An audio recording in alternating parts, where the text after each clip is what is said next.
21-ci əsrdə yaşayırıq.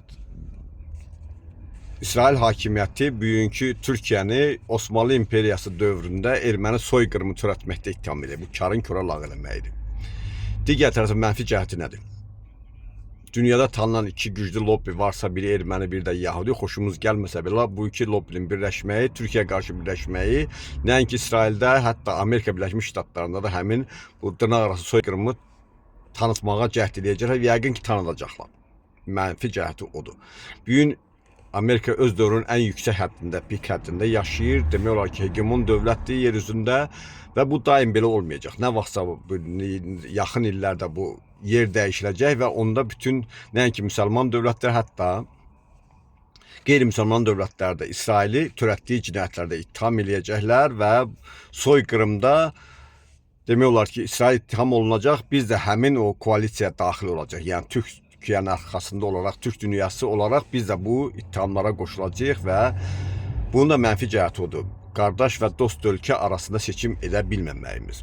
Digər tərəfdən bizdə bir məsəl var, deyir 10 dəfə imam üçün avlayanda bir dəfə də Yezdi yada sal. Bu niyə görə dedim? Bugünkü İsrail hakimiyyətinin Türkiyəyə təsir edəcəyi ikinci bir vasitə yoxdur. Yəni bir axırıncı patronu var, o da soyqırım məsələsini gündəmə çıxartmaq, təsir eləmək cəhdi. Bəyən biz, xüsusən də Türkiyədə bugün Erdoğan müsəlmandan daha çox müsəlman olmağa çalışır.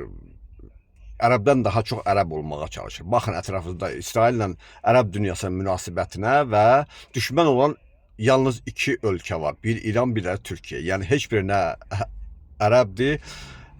Onlara da aidiyyəti olmadığı halda bugünkü gündə Fələstində, Qəzzanın deməli tərəfi olan iki dənə ölkə qalıb. Başqa ölkələr yoxdur. Deməli ərəblər özləri İsraillə münasibətini qururlar. Biz daha çox Erdoğan özünü dünyada haqq ədalətin bərpaçısı kimi göstərməyə çalışır və belə də olub tarix boyu dünyada haqqın, ədalətin bərpaçısı kimi. Ancaq Nəsimi dərisindən çıxdı, dünyaya haqq gəlmədi. Bugünkü Erdoğan hakimiyyətində problem odur ki, Nəsimi dərisindən çıxdı, dünyaya haqq gəlmədi və Erdoğan da bu haqqı bərpa eləyə bilməyəcək. Çünki haqqı bərpa eləmək üçün xalqlar özləri öz ərazi bütövlüyü, öz haqqını bərpa eləməlidir. Biz onu 44 günlük müharibədə göstərdik. Dünya birliyi bu haqsığa dözür filan şüarlar artıq işləmir.